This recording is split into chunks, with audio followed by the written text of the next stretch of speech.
Happy unspecified possible holiday. Who knows? This might race around Halloween, it might not. Feels kind of on point, though. And welcome to Karl and Richard presents Deep Space and Dragons. I'm the chain of the team, Richard. And does that make me the Saw? The Saw of the Massacre? Yes. Well, anyway, I'm Karl. In case you hadn't figured that out from the title and my slightly different voice. I mean, to be fair, if I replaced you with a different Karl, that would be amazing. It's just like one of my tutor students, super high-pitched female presenting voice, and is also just the role of Karl, and I just recast you. So, what's new in the world of Karl? Or the Karl? As of recording this episode, it is sometime around Halloween, namely October, and so I have to watch scary movies with my girlfriend.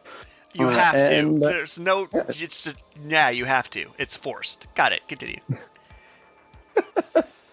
Well, okay, not necessarily watch scary movies as much as we've been watching some classic horror movies.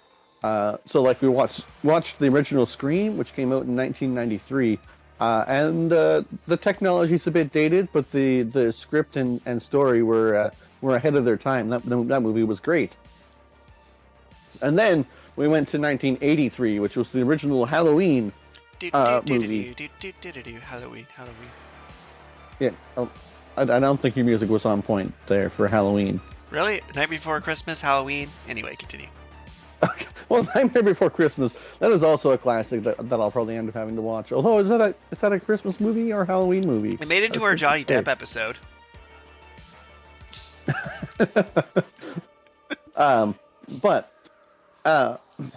the original Halloween, I just didn't like that one. It wasn't good. That is deeply tragic. So I mean, there's two reasons. The first, the movie couldn't do anything about, and that is, horror has come a long way in 40 years, and I am just desensitized to that level of scare factor, because Michael Myers just isn't a scary enough villain. That is fair.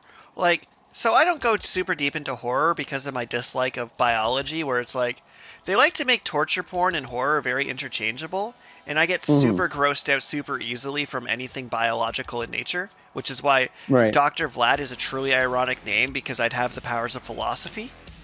And if I was a vampire, biting someone for their blood would make me squeamish, and I'd have to have someone put it in smoothie form for me. Also, that's kind of one of the premises of a novella I'm working on, but before I get too far into that... Oh, man. But I love, I don't dislike suspense, and I don't dislike horror elements and things, as we discussed in our horror episode.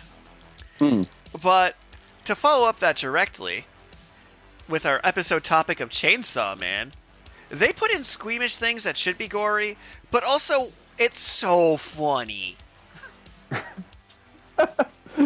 Well, so the second reason I disliked the original Halloween is because the writing wasn't bad enough to be funny. Super funny.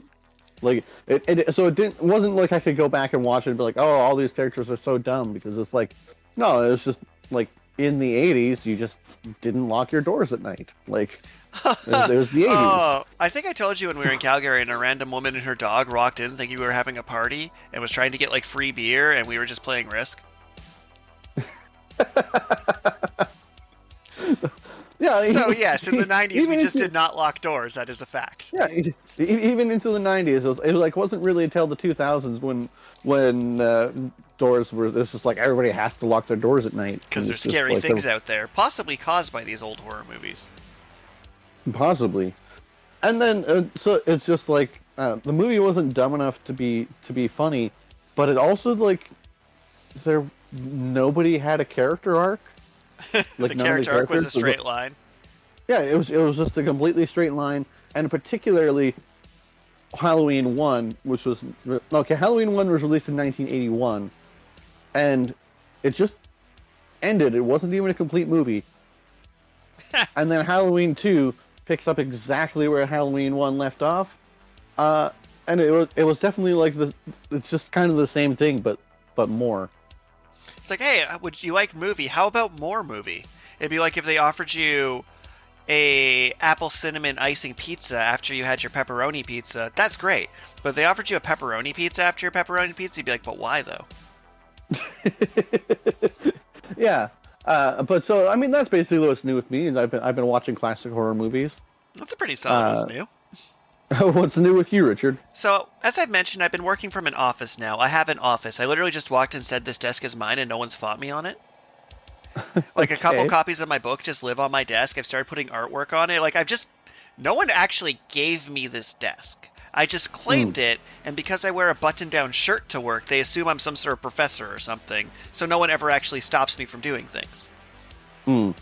So, I'm in the tutor section. Shout out to Luigi, who's like number 3rd on my human ranking list at the moment.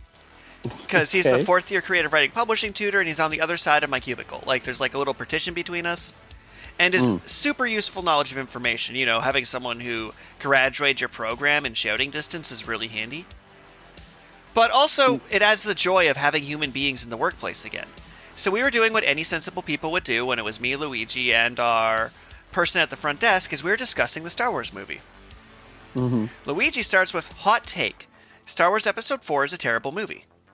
And gives this big speech about how your brain only remembers the good scenes and you forget that you watched droids walk through a desert for 30 minutes before the movie starts. And it's like, lists out how Nostalgia Vision has actually completely ruined that movie. And how the best Star Wars movie is actually Episode 3 because it has the most entertainment per minute ratio.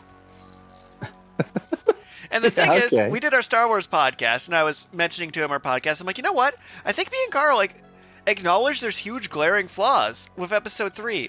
But other than maybe Rogue One, it does in fact have the most entertainment per minute.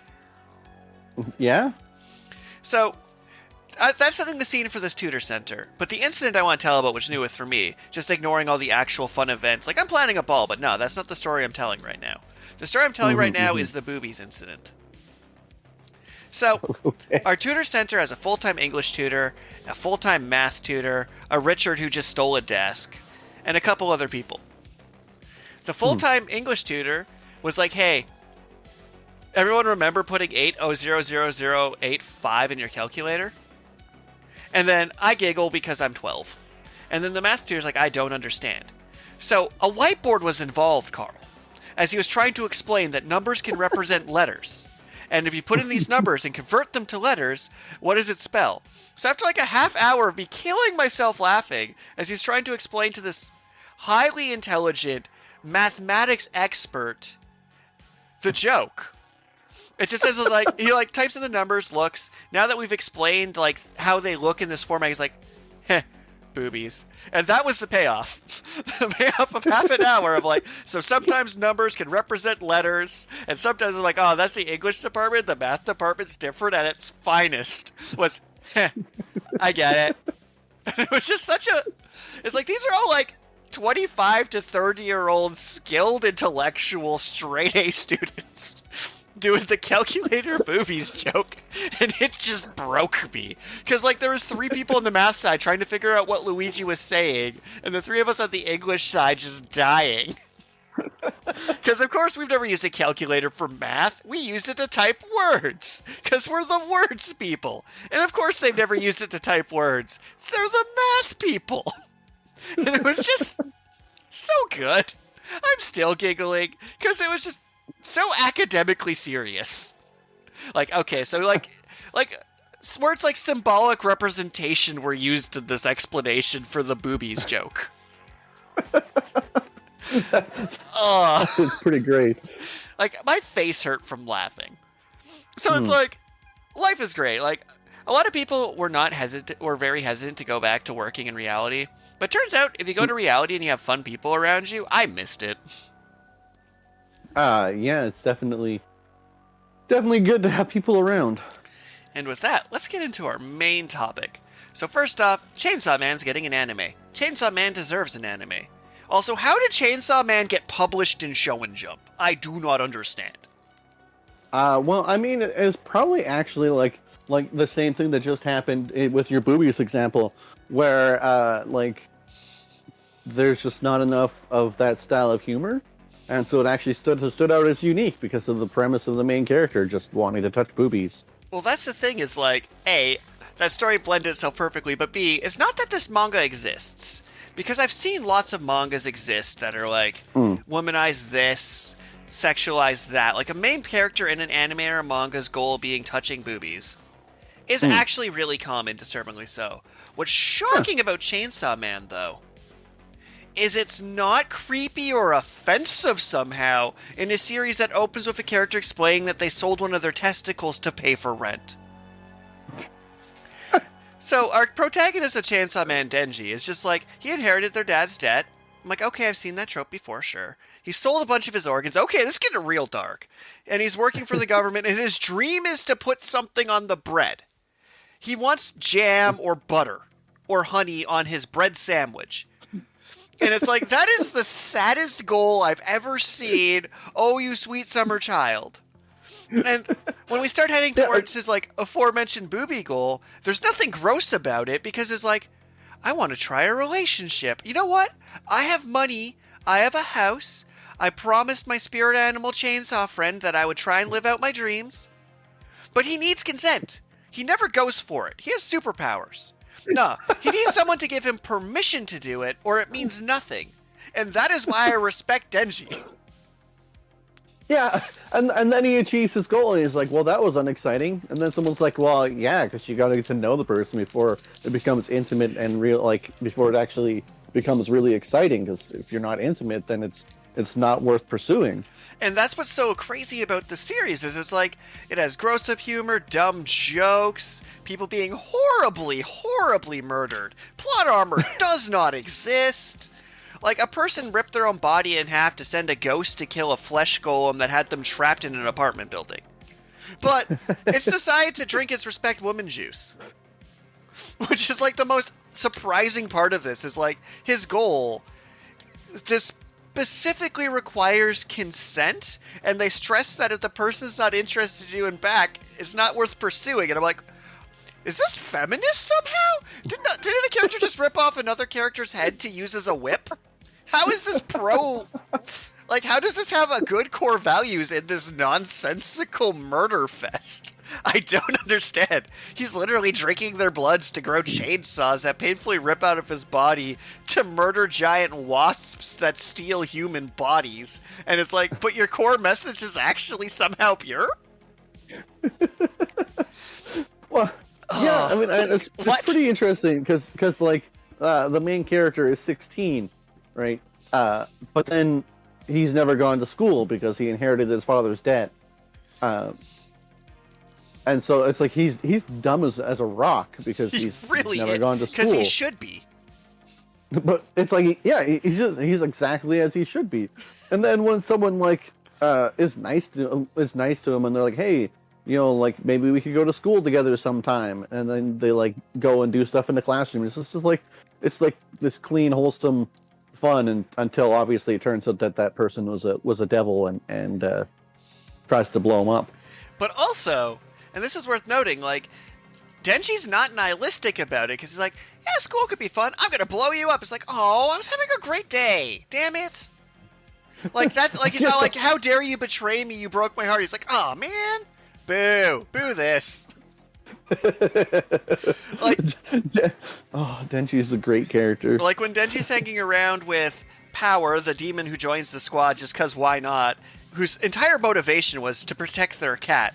I've never related to a character more than, I'm gonna take on the entire government and betray these people because Mr. Fluffer Whiskers has been taken. And I'm like, yeah, no, I also would rip out people's blood and impale them to get my cat back. That is the correct response. As they like have Operation Super Smart. Okay, so I mean, we've already kind of explained the main character and how they have chainsaw powers. Weirdly endearing. Yeah, it is weirdly endearing. Well, it's funny because we take our show and jump archetypes, our Narutos, our Ichigos, our Goku. Weirdly, not Goku. But a lot of modern show and jump have I'm the main character, and I have a love interest, and I objectify them, and this work is sexist. And then you have Chainsaw Man, where the secondary character / villain / hero is like, hey, you belong to me now. And he's like, do I get food? Yes. Do I get shelter? Yes. I think I love you. Sure, you work for me now. And it's like, yeah, no. This author with their, like, madness of a character who, quote, when I fight men, I only hit them in the balls until I win, is actually, like, has some surprisingly solid societal and philosophical points to make. I'm like, what? What am I reading? But so to boil the series down to its absolute core premise, there are devils, which are the incarnation of a human's fear of something, a phenomenon or object. So, for example, the gun devil, it like just has a whole bunch of strange powers related to shooting people. Like, you know, it has the power to shoot everybody born in this month. Or it has the power to shoot everybody that was born at this time of day, or everyone that's male within a certain radius. Mm-hmm. And when it does so, obviously it makes you more scared of it. And the more people are scared of a devil, the more powerful it becomes. And that's where some of these superpowers get interesting, because I love when people go weird with their superpowers. So you start with a regular devil, like chainsaw. And it's like, okay, people can picture a chainsaw horribly murdering them. Chainsaw pretty good. Mm-hmm. And then you get someone existential, like dying alone. I'm like, oh no, I am deeply terrified of that. Oh no. Now I'm in an apartment building slowly starving to death alone. Thanks, dying alone, devil.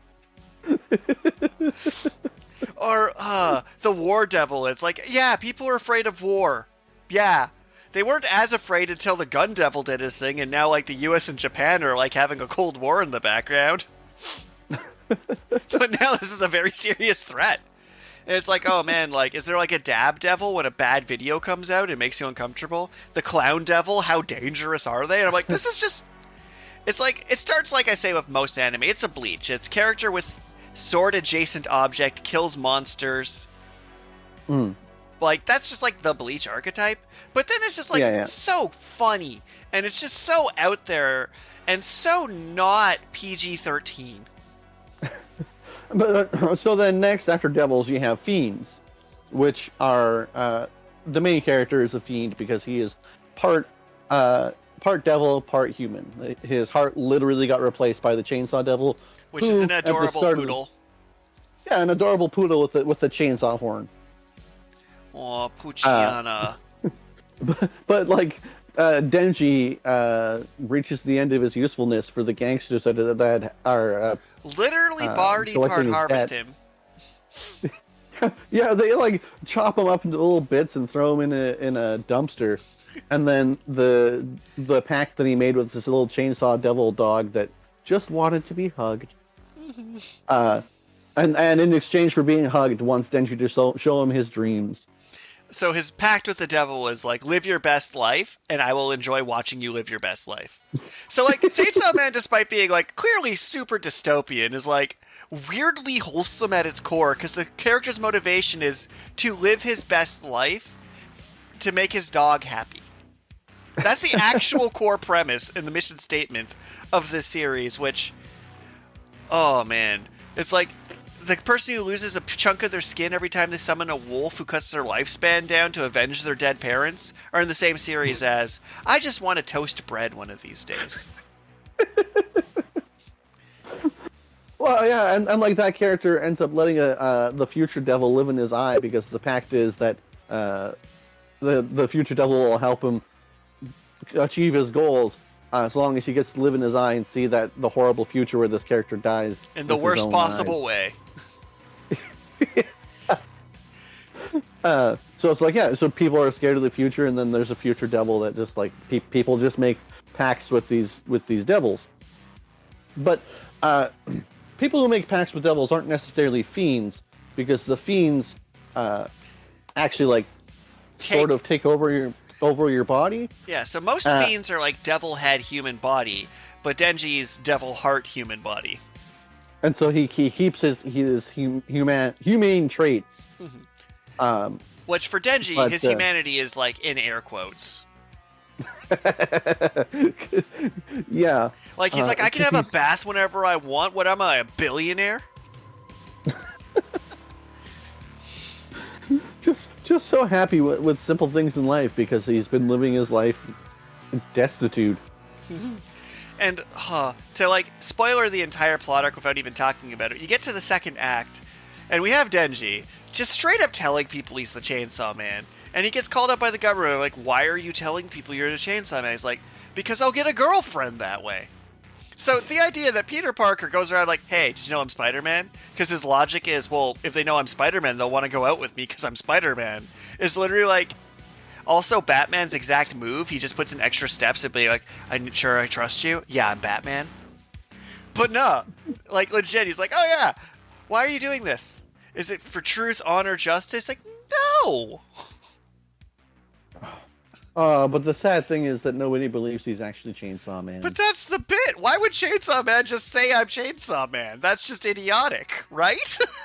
It's like, such a good thing where the main villain's just like, there's no way he's actually Chainsaw Man. Why? Well, he's just going around saying he's Chainsaw Man like a lunatic. That's Robin Williams losing at a Robin Williams impersonation contest. Like, it's great.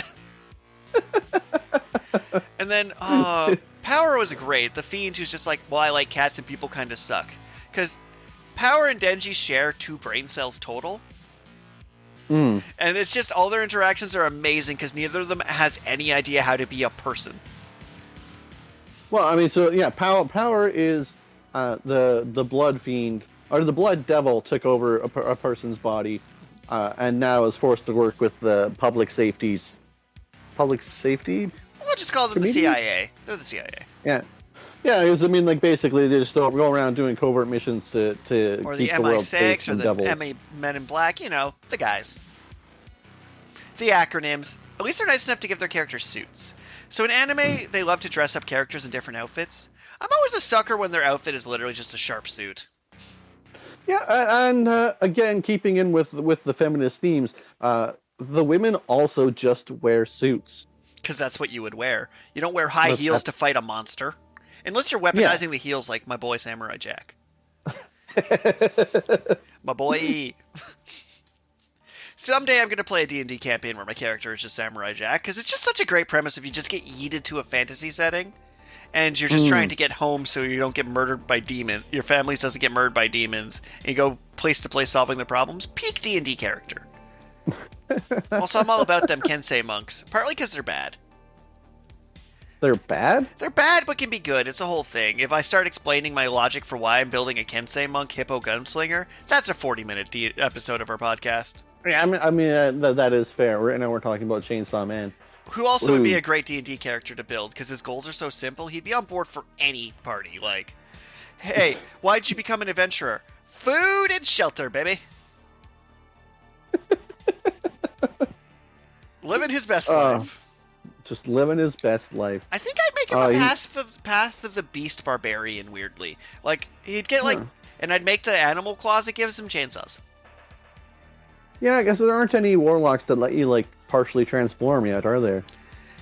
No, but I see where you're going from. Because he did straight up make a pact. So I guess, like, a pack of a blade, Hexblade, would also be accurate? Yeah, it's just weird that he wouldn't be able to transform, which is kind of his main thing.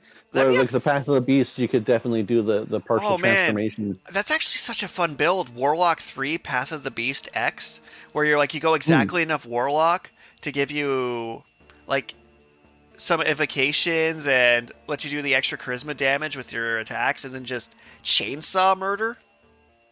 Like, there's something that could happen here. But we have not started a YouTube series where we build fictional characters for D&D yet. However, if you want that, please send that in as your random question of the week. If I say random question of the week, you're like, why aren't you just doing a D&D character build show? Boom. That's all the motivation I would need to make it happen. But, like, yeah, Chainsaw Man's so fascinating. So, to loop to Tokyo Ghoul, weirdly. So in Tokyo Ghoul, the first season, they did it slow, they paced it, and they tried to keep those horror elements intact. Right. Where it was definitely closer to, especially season 1 of Tokyo Ghoul, was closer to a horror than an action series. Yeah, well, like I mentioned in our horror episode, I felt like I was reading a horror story, and then it forgot to be a horror story. Yeah, where Chainsaw Man is taking horror tropes, but is an action show and jump series at its very core. Which is why the age rating's so weird to me, because they're like, oh man, this thing's like an 18 plus. Literally strangle someone with their intestines while saying, eat my redacted. Like, it's not hesitating at all. Like, that's someone make out at a party and vomit in the other person's mouth. Oh, yeah, that was rough. That is Poor rough. Denji's first kiss. Scarred for life. And then every other character's like, that's true. You are, in fact, scarred for life now. I'm sorry, brah. There's no other way we can put this. You are just broken as a person from this, and there's no coming back from that. But, like, it's also just sitting there right next to My Hero. Like, how did it get there? Like, it's clearly... It'd be like if you put on your TV and you're like, oh yeah, I'm watching The Flash. And then Flash is just covered. It's like, now that The Flash is over, up next, Hellraiser. And you're like, what? How are you in the same time slot? But, like, the core of it, like, no, they're definitely, like, show and jump to the extreme. Like, Naruto wants to be the Hokage. Asta wants to be the Hokage. Deku wants to be the Hokage All Might. And then Denji's wants a sandwich into murder. Like, there's a scene where he's like, because he technically works for the government, is technically supposed to save people, but no one actually has told him that at this point. So he's fighting this devil, throws a bus at the devil, and the devil's like, you can't do anything because I have all these hostages. He's like, why would I care? And then he just cuts through the hostages. Like, it's true. No one's actually told him his job is to protect lives. At any point in this, your job is to kill devils for the government. Never did anyone say, don't property damage, don't burn down our house, don't murder these civilians. Because if you're cool to Denji, like, if I went up to Denji, like, yo, want a slice of pizza? Denji would kill and die for me. However, most people are dicks, so Denji doesn't care about them. Yeah, I'm not actually certain that Denji actually works for the government after the first plot arc, though. I think the government's trying to rope him back in right now, I think. The first 100 chapters are called the public safety arc, because Denji works for public safety. And another nod to the author, I feel like the main villain, basically, like Naraku or Aizen's the whole story to come together for butterflies they manipulate everything that goes on in the whole story for their own purposes. Aizen definitely wins the prize for having Ichigo's parents fall in love. but I think it was actually fairly cleverly foreshadowed throughout the whole series. Oh yeah, like you see, the butterflies and so much better if butterflies and Ichigo are trying to make out with an unrelated love interest the whole time. Like, they did the Naruto and Sasuke the way I've been saying it always should be done, that they're very clearly into each other, and this is a romance story. Like, if you're gonna do that, commit. And they committed 100%, where it's like, what was it? I need to not respect you for my power to work, which is why I was trying to emotionally break you, but you're just so damn wholesome and I hate you? Yeah, basically. But anyway, so the public safety arc ends, and I'm not entirely certain if he actually works for the public safety anymore, because everyone except him dies. But I will say, what's a good design, and it's almost borderline JoJo's on this one, not quite, because no one ever quite does the time skip as well as JoJo's. I recently went through part 5 again. JoJo's great. But they hit the 100 point, and they finished their fight with their butterflies in. They used their final Getsu Tensho. They wrapped up all the side characters and main characters from that arc are dead. Denji survived. Season's done. But they had the calm, collected wherewithal to then change the viewpoint, follow another character, do a time skip, and not keep pushing that same button. They're like, okay, we did this story. We're not going to make it still matter. We're not just going to do the Frieza arc and then bring back Frieza and do the Gold Frieza arc. They're like, okay, it's done.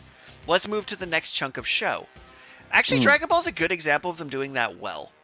Because Dragon Ball, once they finished the King Piccolo arc, took a break, and then became about aliens.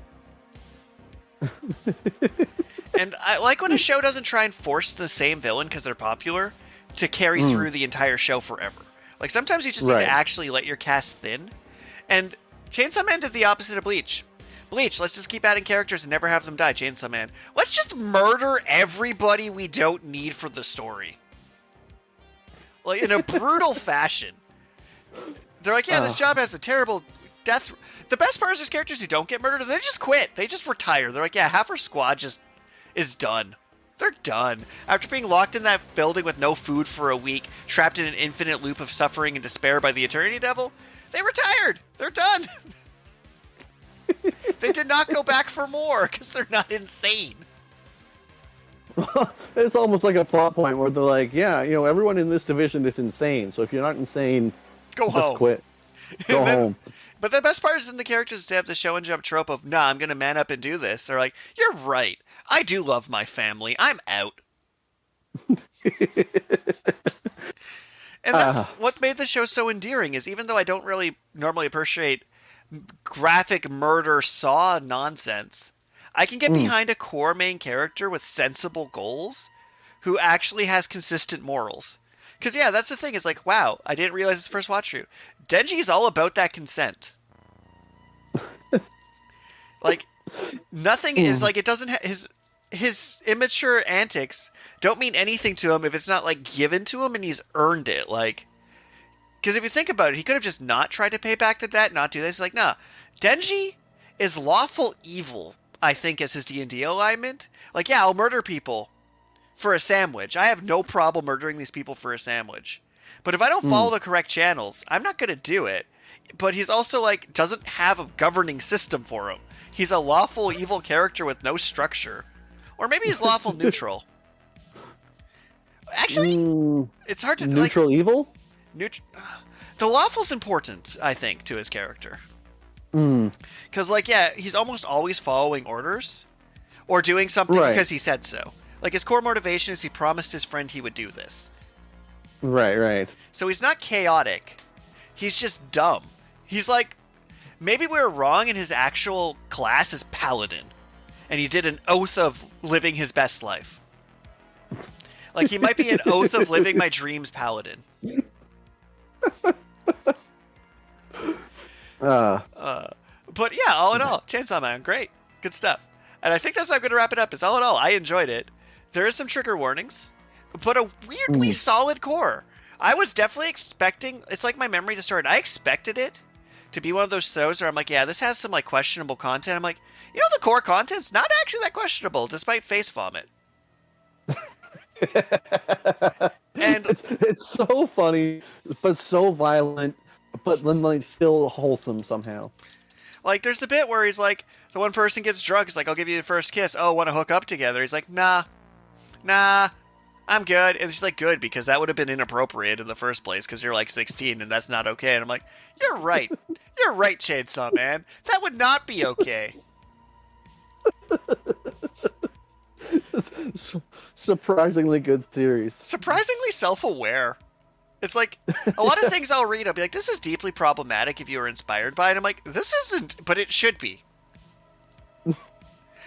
Okay, so, our random question coming in from one of our viewers who will... I'm not sure what prize I'm going to send for this one. Like, it's the digital deluxe edition for sure, but I'm really thinking about mailing out some t-shirts. Oh, yeah, t-shirts. So I might do that going forward. But here's our question. What smell always brings back some type of memory? Huh. Yeah, they're getting deep and philosophical on us.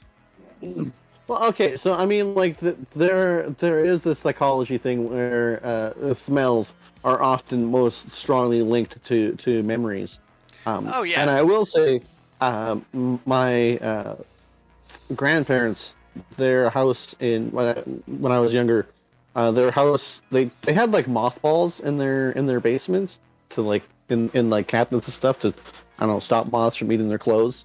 I'm pretty sure that's what mothballs are for. I but anyways, assume they the were smell just of for old mothballs- people to make you think there's candy and then there not be. The smell of mothballs doesn't really trigger a specific memory, But it gives you a but it time reminds frame. me.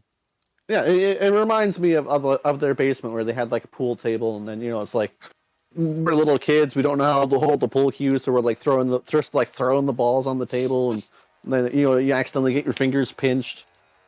It's it was good times. That is fair. So for me, bring back a memory is different than this smells triggering things. Like I set a coffee pot up on a timer in the morning because the smell of coffee brings me back to life. But if we're going a specific memory, weirdly, pierogies fried in bacon always makes me think of my mom's cooking. Huh. And it like makes my brain go Thanksgiving. And pierogies and bacon isn't even a Thanksgiving dish. Like that association is just like that's worked its way into my brain into Thanksgiving. Like, and it's like any like warm family meal. I'm like, yeah, pierogies and bacon need to be here.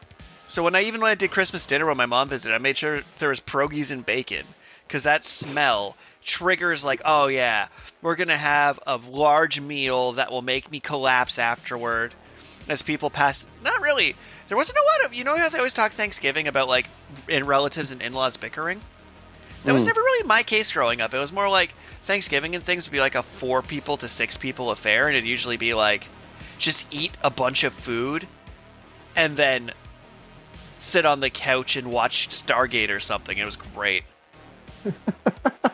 So, with that, feel free to send in your own random questions to Deep Space and Dragons and win a digital deluxe edition of the Waltz of Blades and possibly a t-shirt. Possibly a t-shirt. Yeah. And who knows, maybe eventually you'll win a digital deluxe copy of the next book Minuet of in the Waltz of Sorcery. Blades trilogy. That's coming out soon. Yeah, I can't say a date or a time, but soon. They. Yeah, it's coming out eventually after this video has been released, so... Yeah. I honestly think it's about as good as Chainsawman. Yeah, I'm feeling pretty good about book 2. Book 2 is pretty good. Take care. Bye. Bye. But real talk, I do think I'm at about Chainsaw Man's level.